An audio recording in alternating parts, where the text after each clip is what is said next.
Welcome to the world of science fiction, where extraordinary tales come to life. Enjoy the journey.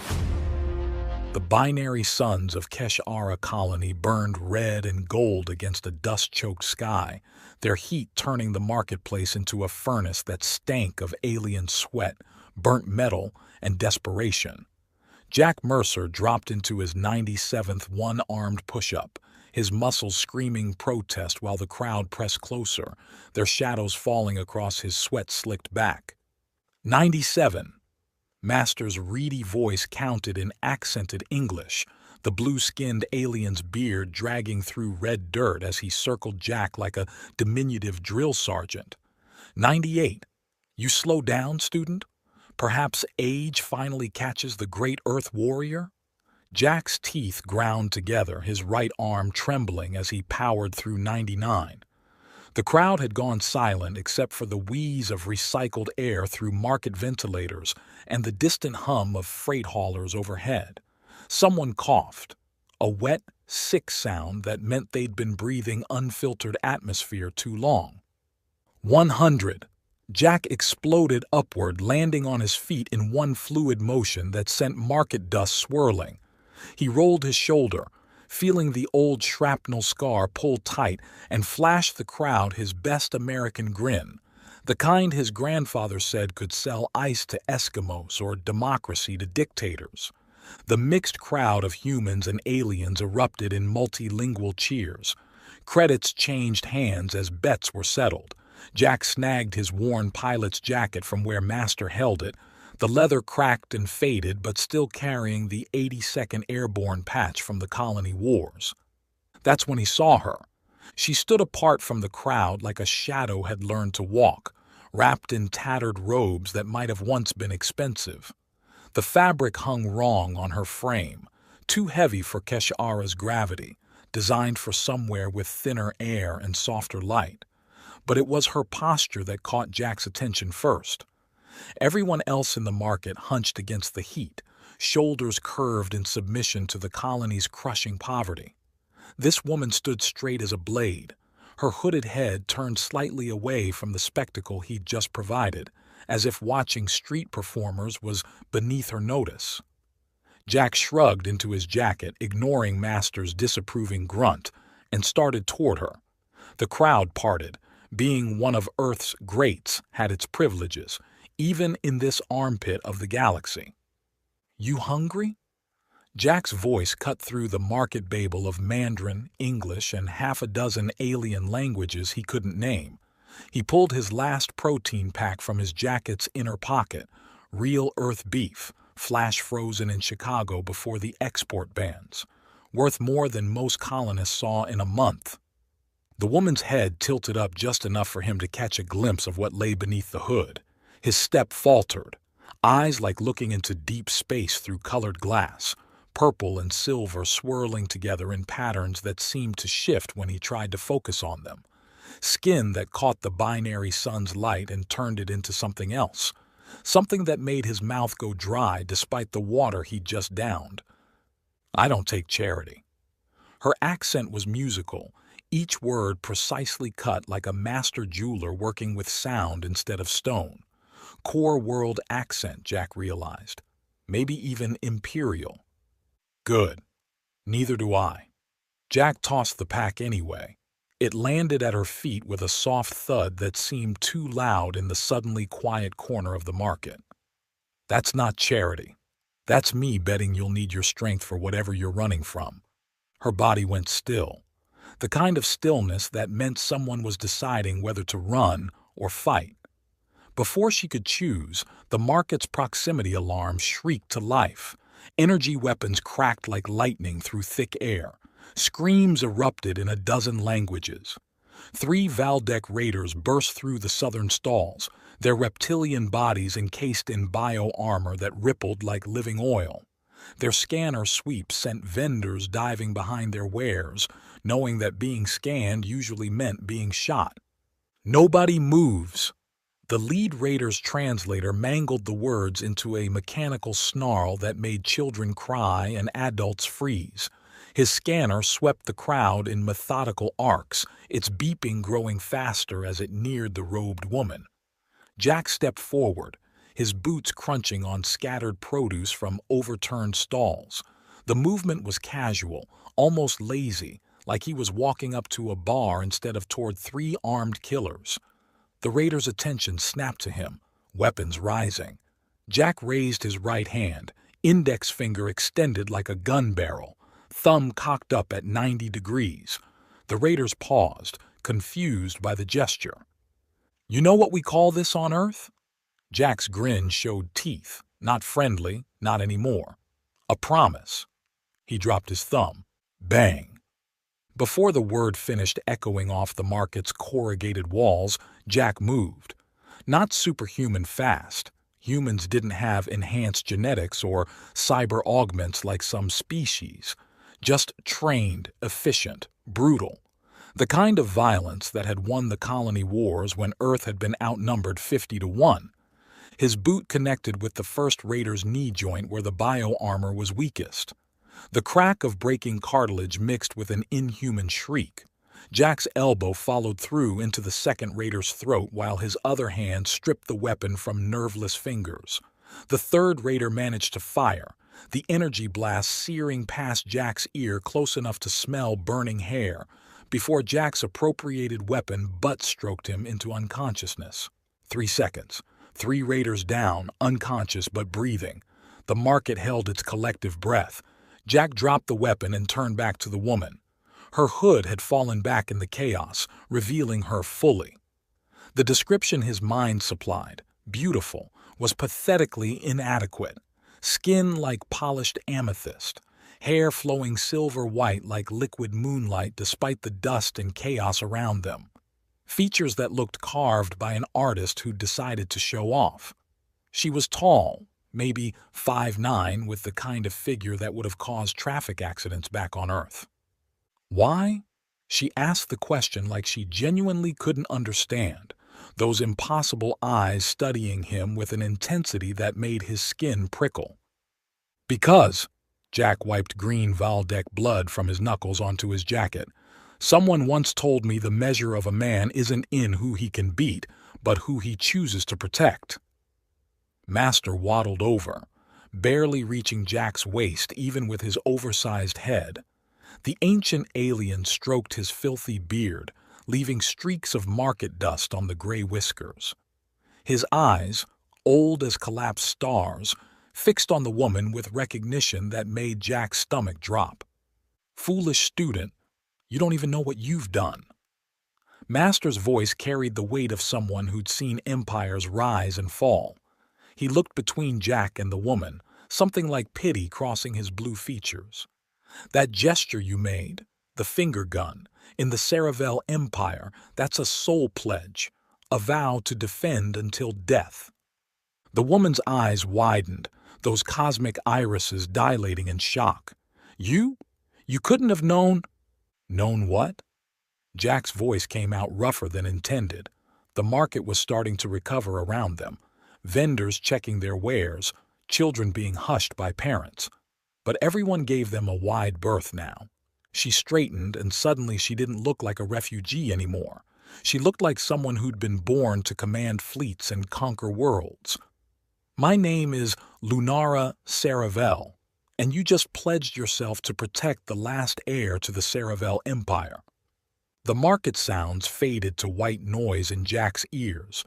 The Saravel Empire controlled a third of colonized space.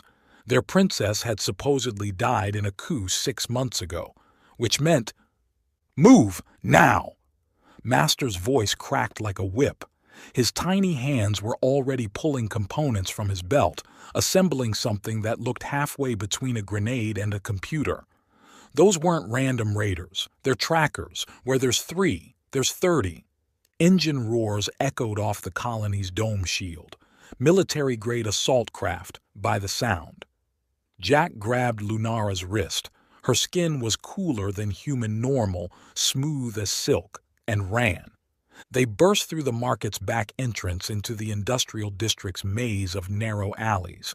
Lunara stumbled, her longer legs not adjusted to Kesh-Ara's heavy gravity. Jack steadied her, trying not to notice how she smelled like fresh rain and wild jasmine he couldn't name. Where are we going? She gasped the words, her musical accent fracturing with exertion. My ship. Unless you got a better idea, princess? Don't call me that. The words came out sharp enough to cut, carrying pain that went deeper than politics. They rounded another corner, Master's shorter legs pumping furiously to keep up. The docking bay sprawled before them, 100 ships in various states of disrepair beneath a force field that kept the toxic atmosphere at bay. Jack's ship sat in berth 7, looking like she'd lost a fight with a meteor shower. The Mustang was a Earth-made freight runner from before the export bans, her hull pocked with blast marks and patch jobs. She wasn't pretty, but she was fast when she needed to be, and Master had spent 3 years improving her systems with salvaged alien tech. Lunara's fingers traced the earth-steel hull as they boarded, her touch reverent. This metal, it's from the Pennsylvania steel mills. I studied Earth history in the Imperial Academy. They said these mills forged the weapons that won your world wars. Yeah, well, Jack fired up the engines, their familiar rumble vibrating through the deck plates. Let's hope there's still some fight left in her. Master scurried to the co-pilot seat, his tiny hands flying over controls designed for human-sized operators. He'd jury-rigged extensions and platforms over the years, turning the cockpit into something that looked like a playground designed by a mad engineer. Jump coordinates laid in, but student, he turned those ancient eyes on Jack. You sure about this? That's not just any woman. The entire Saravel fleet will come for her. Jack looked back at Lunara, who'd strapped herself into the navigator's seat. She was trying to hide how her hands shook, her jaw clenched with the effort of maintaining that regal composure. Under the ship's harsh lights, he could see bruises on her wrists where manacles had been, the kind they used on political prisoners. Master, you taught me that a man's word is his bond. I also taught you not to be an idiot, but apparently that lesson didn't stick. The first explosion rocked the docking bay. Through the viewport, Jack saw Valdec raiders flooding the hangar, their bio-armor making them look like oil slicks given form and malice. Behind them, sleeker figures in pearl-white armor, Saravel Imperial Guard. Hold on! Jack slammed the throttle forward. The Mustang lurched up, her engines screaming protest. G-forces pressed them into their seats as Jack pulled maneuvers that should have torn the old ship apart. Master's modifications held, barely. Energy blasts lit up the space around them like deadly fireworks. The Mustang's shields flared and sparked, already down to 60%. Jack dove between 2 massive cargo haulers, using their bulk as cover, then punched through the docking bay's emergency exit. The force field crackled around them as they burst into Keshara's toxic atmosphere. Hyperspace in 10 seconds, Master announced, his voice steady despite the ship bucking like an angry bull. 9, 8.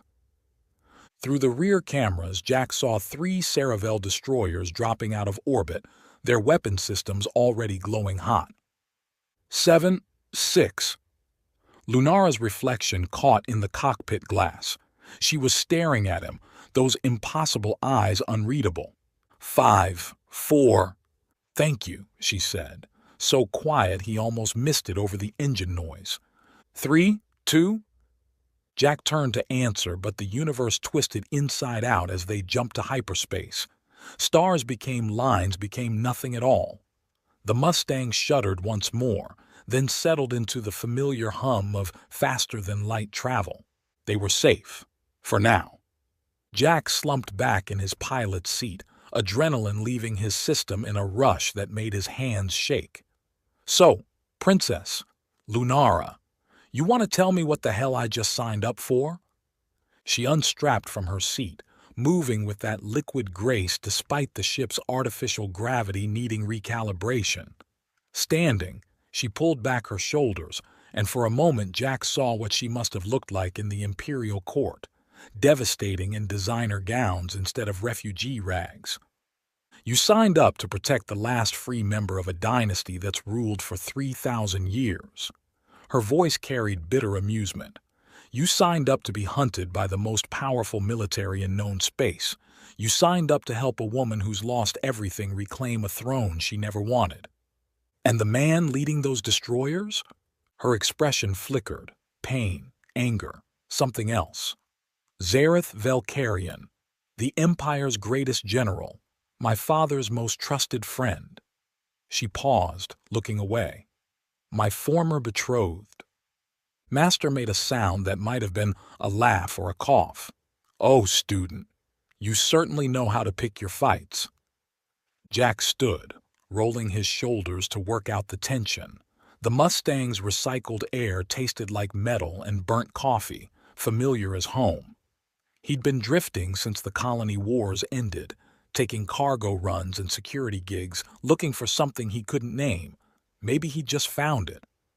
Well then, he said, giving Lunara his best roguish grin, the one that had gotten him both into and out of trouble across a dozen systems. Guess we better make sure you get that throne back. Can't have Earth's reputation suffer because I didn't keep my word. She studied him for a long moment, those nebula eyes seeming to see straight through his bravado to something underneath. You really don't understand what you've done, do you? The soul pledge isn't just a promise. It's a binding. If you fail, your entire bloodline bears the shame. Earth itself would be marked. Then I won't fail. The words came out simple, matter of fact, the way his grandmother used to say the sun would rise tomorrow. Something shifted in Lunara's expression, surprise maybe, or respect. No one's ever... What? No one's ever made the soul pledge to me who wasn't bound by duty or seeking power. She moved closer, and Jack caught that scent of smoke and wild jasmine again, mixed with something that made his pulse quicken. Why did you really help me, before you knew who I was? Jack thought about lying, making up something noble, but those eyes demanded truth. You stood proud when you had nothing. In a place like Keshara, that takes a kind of strength you don't see much anymore. He shrugged. Plus, you're probably the most beautiful woman I've ever seen, and I'm not dumb enough to let you get killed before I at least learn your name. She laughed, sudden and genuine, the sound like silver bells in the recycled air. You're either the most honest man in the galaxy or the most foolish. ¿Por qué no los dos? Jack said, mangling the ancient Earth phrase. Master groaned from the cockpit. 3 days to the Nexus station. 3 days trapped in this ship with you two and your pheromones. I'm too old for this. The Mustang's shower ran for exactly 3 minutes before the recycler kicked in. Enough time to get wet, soap up, and rinse if you moved fast. Jack stood outside the bathroom door, listening to Lunara swear in what had to be 7 different languages as the water cut off mid-rinse. "Problems, princess?" He called through the thin metal door, trying not to imagine her in there, silver hair darkened with water, that amethyst skin glistening with... "Your ship is trying to kill me." The door hissed open and she emerged in a cloud of steam, wrapped in his spare shirt that hung to her thighs. Her hair dripped onto the deck, leaving small puddles that caught the overhead lights like scattered diamonds. 3 minutes? Really? Water's precious in space. Jack forced himself to look at her face, not at how his shirt clung to her still damp skin, outlining curves that belonged in zero-G holovids. Most folks make do with sonic showers. Barbarians. She pushed past him, her shoulder brushing his chest. That scent of fresh rain was stronger now, mixed with his soap, something cheap and industrial that somehow smelled exotic on her. On Saravel Prime, our bathing chambers had waterfalls, real water, not recycled. Must be nice being royalty. She turned, those nebula eyes flashing. Was nice. The correction came out sharp enough to cut. Now I'm just another refugee in borrowed clothes that smell like... She lifted the shirt's hem to her nose. Motor oil and testosterone. Master's voice crackled over the ship's comm before Jack could respond. "Children, stop your mating dance and come to the cockpit. We have situation." They found Master perched on his modified pilot's seat, surrounded by floating holo displays showing various readouts Jack didn't recognize. The little alien's blue fingers danced through the projections, pulling up star charts and energy signatures. "We're being hunted," Master said without preamble. "3 ships, running silent but not silent enough. They've been tailing us since we jumped." Jack slid into the co-pilot seat, feeling the familiar worn leather conform to his body. Saravel? Without doubt. Lunara leaned between their seats, close enough that Jack felt her breath on his neck. Those are Spectre-class destroyers, Zareth's personal squadron. The proximity alarm screamed before Jack could ask how she knew. 3 ships materialized out of hyperspace, their pearl-white hulls gleaming like predatory teeth against the starred void. The Mustang shuddered as targeting locks painted her hull. "Well," Jack muttered, hands already moving across controls, "that's not good." The main view screen flickered to life. Zareth Velkarian appeared in perfect resolution, as if he stood on their bridge instead of commanding a warship 3,000 meters away. Everything about him screamed controlled power, from his burnished gold skin to the way his uniform seemed tailored by the gods themselves.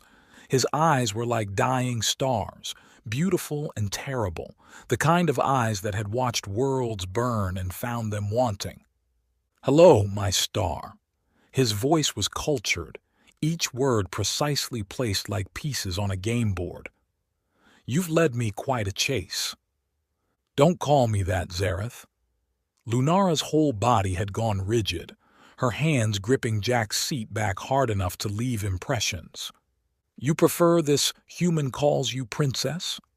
Zareth's gaze shifted to Jack, and the temperature in the cockpit seemed to drop. "Yes, I've been listening. I know about his gesture, the soul pledge." Those dying star eyes narrowed. "Does he know what that means in our culture? That if he fails to protect you, his entire bloodline is cursed? That his earth would bear the shame?" Jack stood slowly, deliberately, moving to face the screen directly. "I don't need to know the fine print to keep my word." Such bravado. Zareth's perfect lips curved in what might have been amusement or contempt. "Tell me, human, do you know why your species survived the colony wars? Not because you were strong, because you were too stupid to know when you were beaten." "Funny." Jack raised his right hand, index finger extended toward the screen, thumb cocked. "We just called it too stubborn to die." The gesture hung in the air like a loaded weapon. Zareth's golden face darkened to bronze. "You dare make the soul pledge gesture at me? Do you have any idea what you've just—" "Jack, no!" Lunara's gasp cut through the tension. Her hand grabbed his wrist, but too late. He'd already dropped his thumb. Bang! The word echoed in the sudden silence. Even Master had stopped breathing. "You ignorant fool!" Zareth's voice had gone deadly quiet. "You just challenged me to Kel Torah, single combat, to the death. The loser's world pays the price of defeat." Jack felt Lunara's fingers digging into his arm, felt the tremor running through her, but he kept his eyes on Zareth, letting his best shit-eating grin spread across his face. "Well then, guess we better make sure I win." "You accept?" Disbelief colored Zareth's perfect diction. "Already didn't I?" Jack shrugged. "Though I should warn you, I fight dirty. It's an Earth thing." 3 days. Zareth's image began to fade. The ancient station at Nexus 7. If you run, Earth burns. The screen went dark. The targeting locks remained. "Master," Jack said quietly, "please tell me you know some impossible maneuver to get us out of this." The Kolvar maneuver might work. Master's fingers were already flying over controls. "But it's impossible with this ship."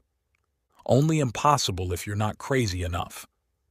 Jack was already strapping in, hands finding familiar positions on the Mustang's controls. And you trained me to be exactly crazy enough. The asteroid field in Sector 7. Master pulled up a holo map showing a debris field the size of a small moon. If we can reach it, they'll follow. Lunara had strapped herself into the navigator's seat, her movements quick and efficient despite her shaking hands. Zareth never gives up a hunt. Good. Jack fired the engines, feeling the Mustang wake up beneath him like an old warhorse hearing battle trumpets. Makes it more fun. The first barrage of energy blasts lit up space around them. The Mustang's shields flared, already down to 80%. Jack threw the ship into a spiral that should have torn her apart, but Master's modifications held. Barely. "You're insane!" Lunara shouted over the roar of overtaxed engines. "That's the nicest thing anyone said to me all day." Jack laughed, wild and free. The kind of laugh that came when death was inches away and you decided to dance with it anyway. The asteroid field loomed ahead, millions of tons of rock and ice spinning in a cosmic ballet of destruction. Jack dove in without hesitation, threading the Mustang through gaps that shouldn't have been possible. Behind them, one of the destroyers tried to follow his exact path and paid for it. Its shields flared against a building-sized chunk of rock, sending it spinning. A blast caught them broadside. The Mustang bucked like she'd been kicked, and Lunara was thrown forward against her restraints. Jack caught her with one arm while keeping the other on the controls, pulling her against him to keep her steady. For a moment they were pressed together, her back against his chest, both breathing hard from adrenaline and proximity. "Your heart," she whispered, and he could feel her own pulse through the thin shirt, slower than his, steadier. "I can feel it, so much faster than ours." "Yeah, well," his voice came out rougher than intended, "human hearts aren't known for their patience." She turned in his arms, those impossible eyes meeting his. This close he could see flecks of silver in the purple, like stars in a nebula. "In my world, this would be considered scandalous? Intimate." She didn't pull away. If anything, she pressed closer, and Jack forgot about the destroyers, forgot about the asteroids, forgot about everything except the way she felt against him. Master's throat clearing sounded like a rusty gate. "If you two are done with your biological imperatives, we have a bigger problem." Jack's attention snapped back to the controls just in time to see a massive asteroid tumbling toward them. He threw the Mustang into a dive that left his stomach somewhere near his throat, skimming so close to the rock's surface he could see individual impact craters. The destroyers had surrounded them, using the asteroid field's predictable patterns to box them in. Jack could see it in the tactical display. They were herding the Mustang toward the field's center where the debris was too thick to navigate. "Options?" he asked Master. "Few and all bad." The blue alien's fingers danced through calculations. Unless what? Unless we do something incredibly stupid." Master pulled up a schematic of the field's center. "There's a gravity well here, a micro-black hole, probably from a collapsed station core. If we slingshot around it, we'll either achieve impossible speed or be crushed into atoms," Lunara finished. "Those are terrible odds." "Tuesday odds," Jack corrected, already adjusting their heading. "On Earth, we call those Tuesday odds." The Mustang dove toward the field's heart, where space itself seemed to bend and twist. The destroyers followed, their captains probably thinking Jack had chosen suicide over capture. Maybe he had. The distinction seemed academic at this point. The gravity well grabbed them like a giant's fist. The Mustang screamed, every rivet and weld protesting as forces tried to tear her apart. Jack fought the controls, using the gravity to whip them around in an arc that defied physics. Through the view screen, stars stretched into lines, then compressed back to points as they shot out the other side at speeds the Mustang's designers had never imagined. Behind them, one destroyer tried to follow their path exactly and paid the ultimate price. The gravity well caught it wrong, crushing it into a sphere no bigger than a basketball before anyone could scream. The other two destroyers pulled back, unwilling to risk the same fate. "Jump coordinates!" Jack shouted over the Mustang's death rattle protests. "Already in," Master replied. "But the ship will hold." Jack patted the console like calming a frightened horse. "Won't you, girl? One more jump. Just one more." The hyperdrive engaged with a sound like reality tearing. The Mustang leaped into hyperspace, leaving the destroyers and their impossible odds behind. For a long moment, nobody spoke. The only sounds were the ship's labored breathing through her ventilation systems and the pink of cooling metal. "That," Lunara said finally, "was the stupidest thing I've ever seen. But it worked. That doesn't make it less stupid." But she was smiling, a real smile that transformed her face from merely beautiful to something that made Jack's chest tight. "You really are crazy. It's the Earth training." Jack unstrapped, his legs shaky from adrenaline. "We had to be crazy. It was that or extinction." "The wars." She said it quietly, like recognizing an old wound. "You fought in them. Everyone fought." Jack moved to check the damage readouts, needing something to do with his hands. "My whole generation, kids, grandparents, everyone who could hold a weapon or fly a ship. The colonies didn't think we'd fight back when they came for Earth's resources. They learned different. And you won. We survived. The distinction mattered. Winning would have meant keeping what we had. All we did was keep breathing." Master cleared his throat again, this time softer. "The hidden station is 12 hours away at our current speed. The ship needs repairs, and we all need rest." "I'll take first watch," Jack said. "No." Lunara stood, moving with that liquid grace despite the ship's uneven gravity. "You need sleep. I can monitor the systems."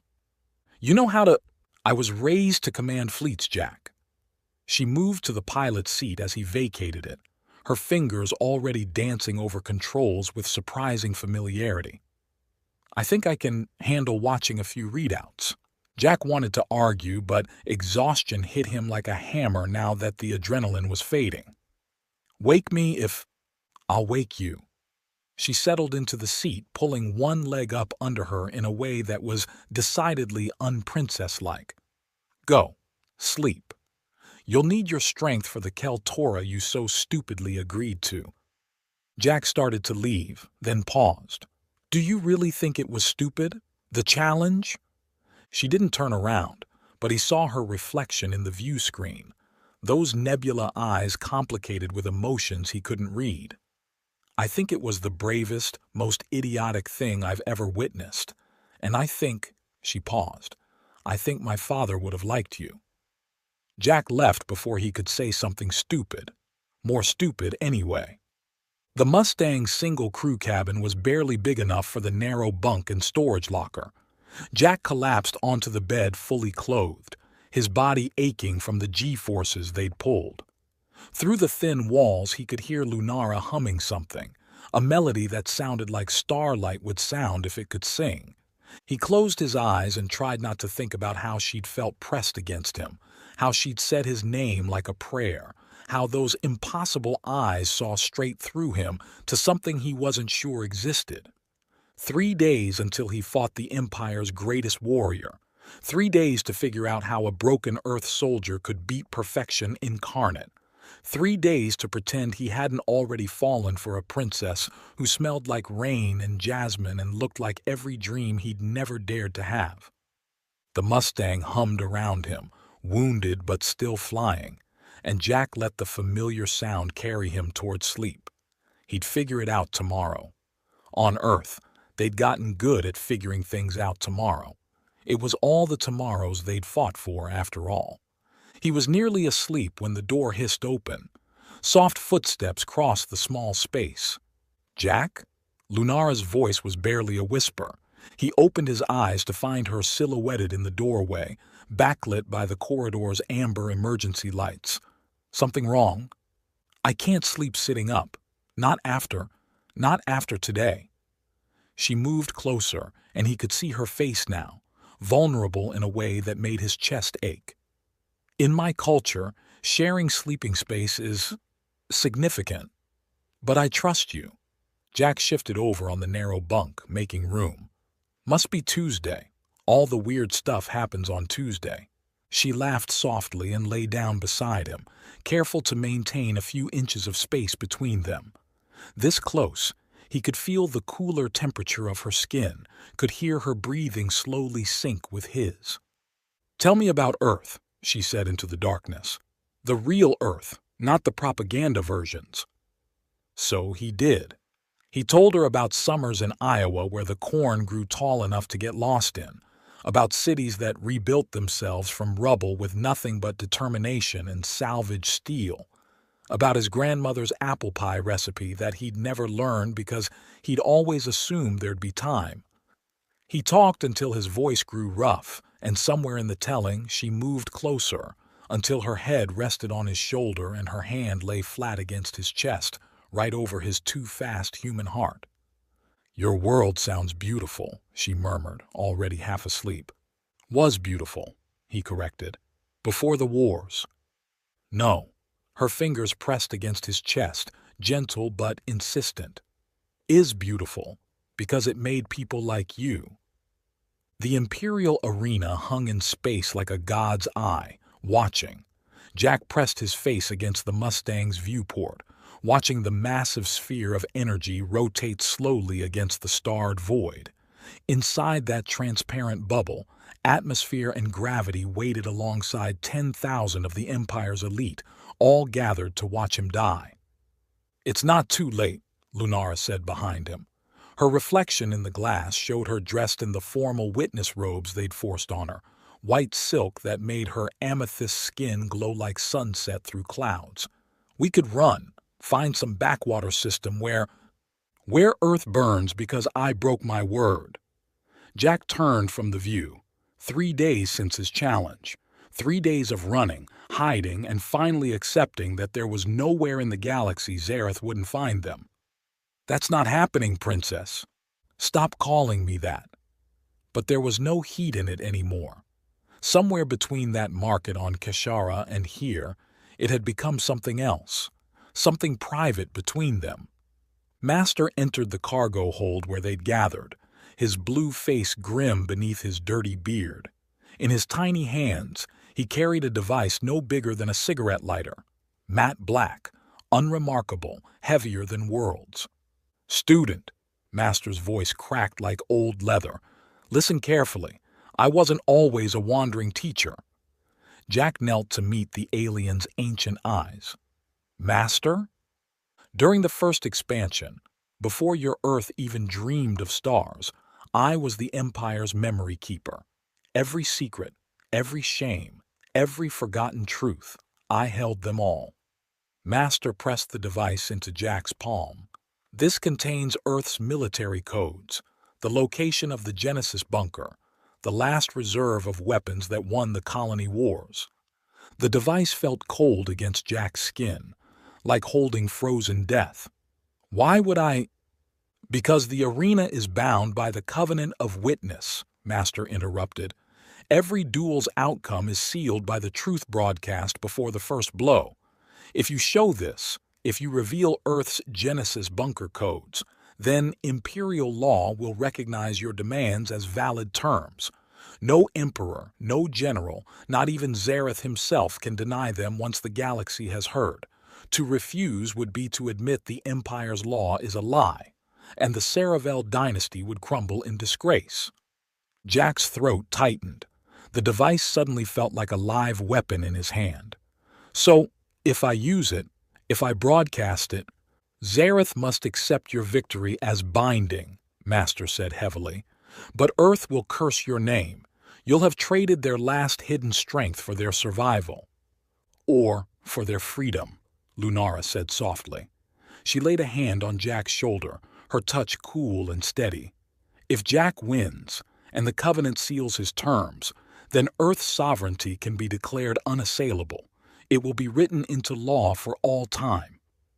Master's eyes, old as dying stars, filled with something that might have been tears. If you win, he corrected, and if you can live with the exile that follows, Earth will never take you back. Jack closed his fingers around the device, feeling its edges bite into his palm. He thought of Iowa summers, of his grandmother's grave he'd never visit again, of the home he'd already lost in the wars.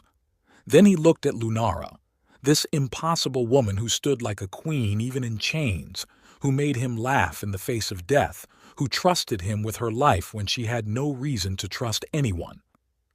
"Ask me after I win," he said. The shuttle that came for him was pearl white and perfect, like everything the Empire built. Jack climbed aboard, still wearing his battered pilot's jacket, the Earth flag patch on the shoulder faded but visible.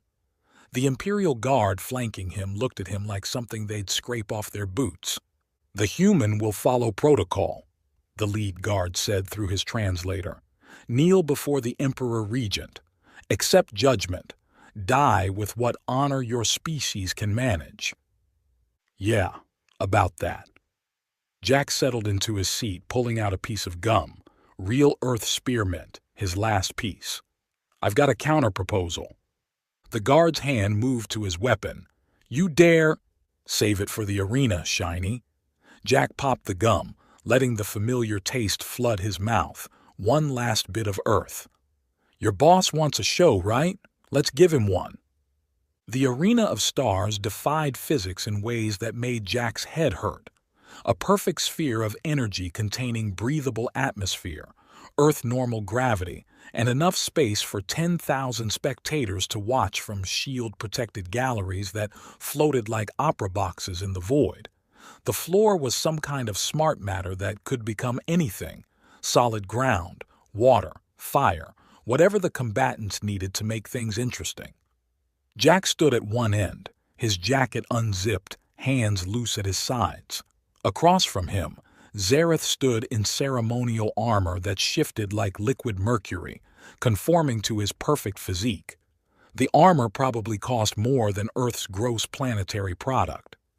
Jack had his grandfather's dog tags and a piece of alien tech that might destroy everything he'd ever loved. Above them, on a floating throne that put her above everyone else but still trapped, Lunara sat wearing the crown they'd forced on her. Even from here, Jack could see how her hands gripped the throne's arms, knuckles pale lavender with tension. "The terms!" Zareth's voice echoed through the arena, amplified to reach every ear, every recording device. "When I win, the human dies. His world pays tribute to the Empire for 1,000 years, and Lunara Saravel accepts her duty as my bride and empress." The crowd murmured approval. A few even applauded. Jack stepped forward, pulling the gum from his mouth and flicking it aside, a tiny, petty act of rebellion that made several nobles gasp. "My terms," he said, and his voice carried just fine without amplification. The arena's acoustics were perfect. "When I win, Lunara goes free. The Empire recognizes Earth's sovereignty forever, and you—" He raised his hand in that finger-gun gesture that had started all this, pointing straight at Zareth. "You tell her the truth about her father's death." The arena went silent as deep space. Lunara rose from her throne. "What truth?" Zareth's perfect composure cracked like ice under pressure. "You know nothing, human." "I know enough." Jack kept his hand steady, still pointing. "Master here's got quite a memory. Want to tell her how her daddy really died, Zareth? Or should I—" "Lies!" The word tore from Zareth's throat, raw and desperate. "Then let's find out." Jack dropped his thumb. Bang! Zareth moved first, faster than anything human size should move. His armor shifted, forming blade edges along his arms as he crossed the arena in 3 strides. Jack barely got his arms up before impact, the force sending him sliding back across the smart matter floor. The armor was warm against his skin, almost alive. Where it touched him, it tried to adapt, to find weaknesses. Jack rolled aside as Zareth's blade arm carved a groove in the floor where his head had been. "You fight like your world," Zareth said, circling him with predatory grace. "Desperate, crude, insufficient." Jack spat blood, grinning red. "Yeah, but we're still here, aren't we?" He pulled his jacket off, wrapping it around his left arm as a makeshift shield. When Zareth struck again, Jack caught the blade in the leather, feeling it part like paper but buying him half a second. His right fist connected with Zareth's perfect jaw, and for a moment, the general looked surprised that a human could make him bleed gold. They fought like different species because they were. Zareth moved like liquid poetry, every strike calculated across centuries of training. Jack fought like Earth had taught him, with everything, holding nothing back, each move potentially his last. He used his environment, kicking up smart matter dust to blind, rolling to make himself a smaller target, fighting dirty because clean fighting was for people who could afford to lose. But it wasn't enough. Zareth's blade caught him across the ribs, sending him to his knees. Blood soaked through his shirt, hot and too fast. His left arm hung useless, probably broken. Zareth stood over him, not even breathing hard, his armor unmarked except for that single drop of gold blood on his chin. "Any last words, human?" Jack looked up at him, then past him to where Lunara sat frozen on her throne, those nebula eyes wide with something that might have been fear or might have been faith. He grinned through bloody teeth. "Yeah, bang." This time when he dropped his thumb, the device master had given him activated. Not an explosion, not a weapon, a broadcast. Every screen in the arena, every neural link in the Empire, every communication device in 50 light-years suddenly displayed the same thing. Earth's Genesis bunker codes, the location of weapons that had ended the colony wars, the last secret of a desperate world. "No!" Zareth staggered as his armor systems were overridden by the broadcast. By Imperial law, terms announced in the arena were binding. He'd have to accept them now. "You've doomed your own world. They'll exile you. They'll—" "Maybe."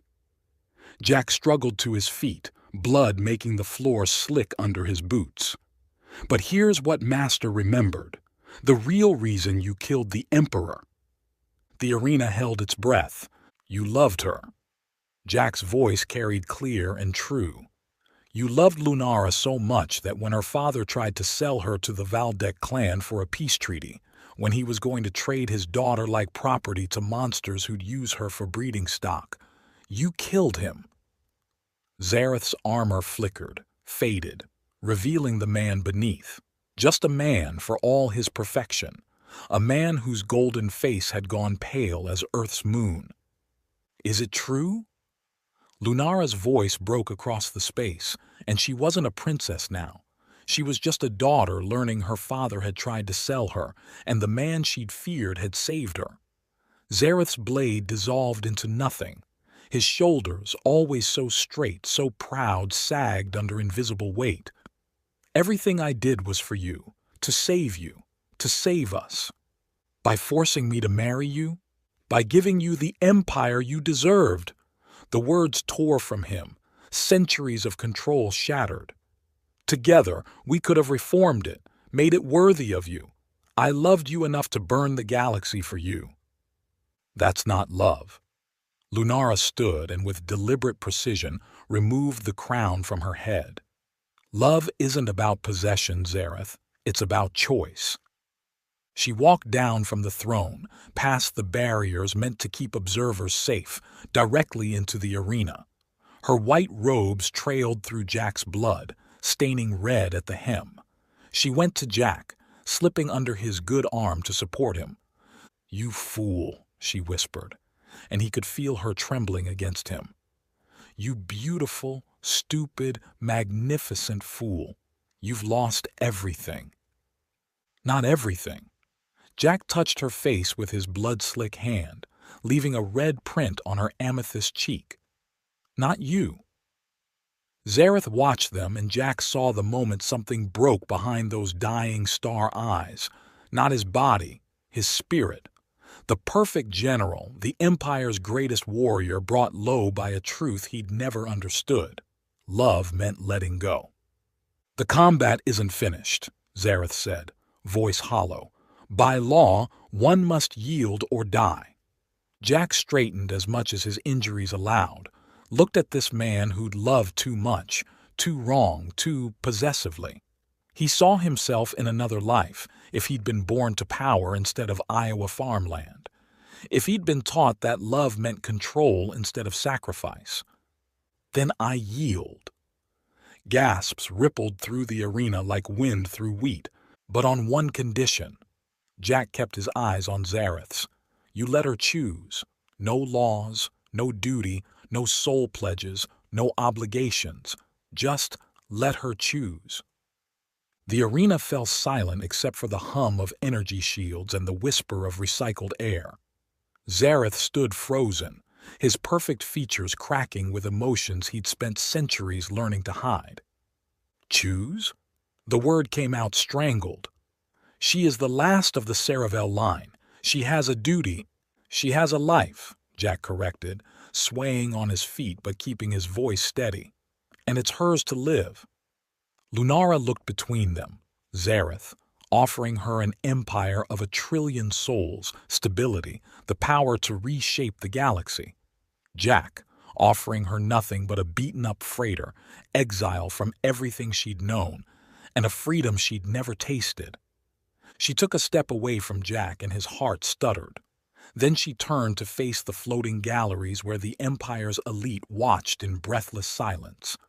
"I am Lunara Saravel," she said, her voice carrying that royal authority that made admirals kneel. "Last of my line, heir to 3,000 years of dynasty." She paused, looking at the crown she'd dropped, its gems catching the arena's light like captured stars. "And I choose to end it." The crowd erupted.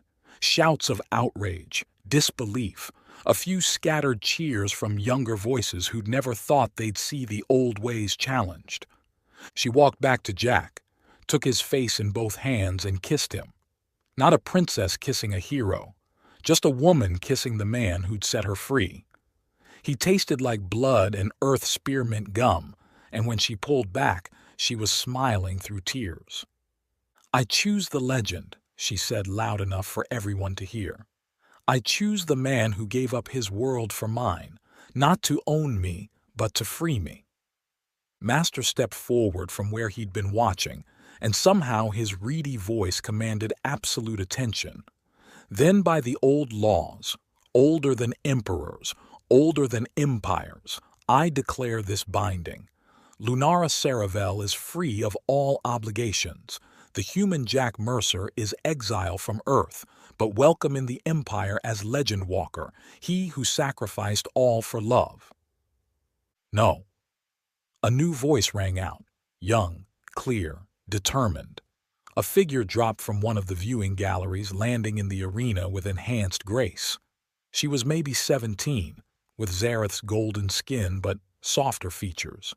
"I claim the throne by right of blood. I am Ashara Velkarian, and I speak for the new generation." Zareth's head snapped up. "Ashara, you cannot—" "I can, uncle." She walked past him to face Jack and Lunara. "The Empire needs to change. We've seen what the old ways bring, selling daughters for treaties, crushing worlds for resources." She looked at Jack with eyes that held tomorrow instead of yesterday. "You gave us Earth's greatest secret. But Earth's real power was never in weapons, was it? It was in refusing to kneel." Jack studied her, this golden girl who'd just changed everything. "What are you proposing?" "Alliance. Real alliance. Earth keeps its sovereignty, forever, witnessed by all here. In exchange, Earth shares what it knows about surviving when you shouldn't, about fighting when you can't win, about rebuilding from ashes. She smiled, and it was like sunrise. We could use some of that human stubbornness in the Empire. Earth won't trust you, Jack said bluntly. Not after the wars. Then we'll earn it. Ashara turned to the galleries. Who stands with tomorrow instead of yesterday? Slowly, then faster, hands rose throughout the arena. Young voices called out support. Even some older ones, tired of the endless cycles of conquest and control. Zareth looked at his niece, not actually his blood, Jack realized, but someone he'd raised, and something shifted in his face. Not quite acceptance, but maybe the beginning of it. You planned this, he said to her. I learned from the best. She touched his arm gently. Uncle, you saved Lunara from being sold. Now let her save you from becoming the tyrant you killed. Master laughed, a sound like bells made of rust and starlight. Oh, this is delicious. The young teaching the old, the humble teaching the proud. Student, he looked at Jack, you may have started something larger than you know. 2 years later, the new Geneva Accords were signed on Earth's moon, neutral ground between worlds. Jack stood at the observation deck of the diplomatic station, watching Earth turn below, blue and white and beautiful, scarred but healing. You're brooding again, Lunara said, slipping her arms around him from behind. She wore earth denim and a cotton shirt, having developed what she called an addiction to primitive fabrics. Her silver hair was shorter now, cut in a style she'd seen in an old Earth movie. She looked nothing like a princess. She looked like home. Not brooding, thinking. He turned in her arms, pulling her close. The Genesis bunker codes actually helped. Ashara's engineers reverse-engineered them to create defensive shields for Earth. Nobody can touch us now. She nuzzled into his neck, her breath cool against his skin. My clever legend. Saving worlds by accident. Through the viewport, shuttles arrived from across the galaxy. Valdek traders, Saravel engineers, even a few Kesh-Ara refugees, all coming to Earth to learn, to trade, to build something new. The planet that had barely survived was becoming the galaxy's symbol of resilience. Message for you, Master announced, waddling into the observation deck with a beer in one tiny hand. He'd developed a taste for Earth's barbaric beverages. From the Iowa Agricultural Collective. Jack took the tablet, reading quickly, then laughing. They want to know if alien crops can cross-pollinate with corn. They're thinking of starting an interstellar farmers market. Of course they are, Lunara smiled against his shoulder. Your people never stop trying, do they? It's what we do. We're too stupid to know when we're beaten, remember? She pulled back to look at him, those nebula eyes full of something that made his chest tight every time. Jack Mercer, you are many things. Stupid isn't one of them. I challenged the Empire's greatest warrior to single combat with no idea how to fight him. That was brave.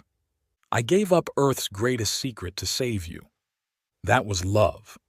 I'm teaching alien farmers how to grow corn in zero gravity. Okay, that's a little stupid. She laughed, and it still sounded like silver bells. But it's working, isn't it? It was. The reports came in daily, Earth's economy recovering, not through conquest but through trade. Human stubbornness and ingenuity exchanged for alien technology and resources. The planet that had nearly died was becoming the galaxy's most unlikely success story. The President wants to give you a medal, Lunara said, pulling up another message. The Order of Terra, for services to Earth's restoration. Tell him thanks, but no thanks. I'm still technically an exile. Not anymore. She showed him the official document. Full pardon, signed by every nation on Earth. Turns out saving the planet gets you some leeway. Jack stared at the document. Home.